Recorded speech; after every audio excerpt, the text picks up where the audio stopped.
Hi guys! So try natin to. What should I stop doing in 2026? Talking too much? Di naman ako ganun katokative. Actually nga si G-Style yung madaldal. Hindi ako. Di ako madaldal ah.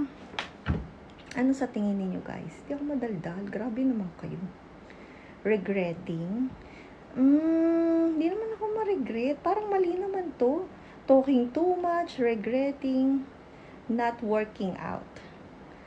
Kung ito yung pag-gym, yan ang totoo. Di talaga.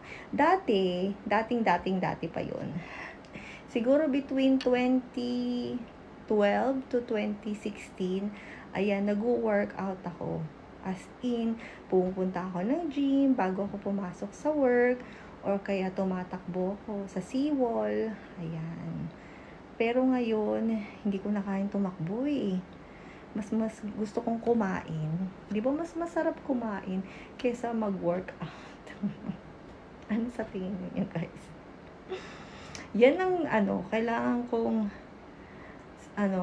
yan, not working out.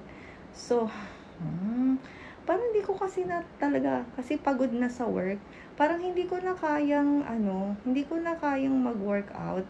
Siguro yung walking, ayan.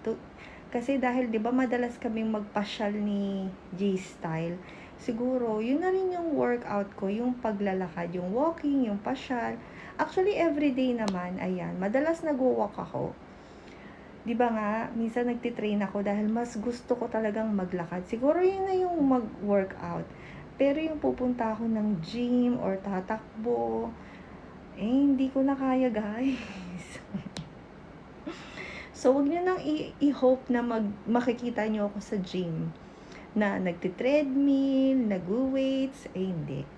Hindi talaga, hindi kaya. Ayun nga guys.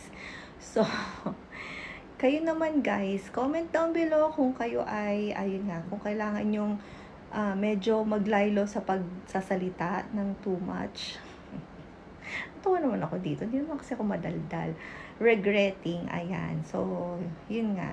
Kung may mga regrets kayo sa buhay, hindi totoo yun na kasi wala talaga ako nire-regrets. Kung ano kaya yung mga desisyon, ayan, kailangan nating panindigan.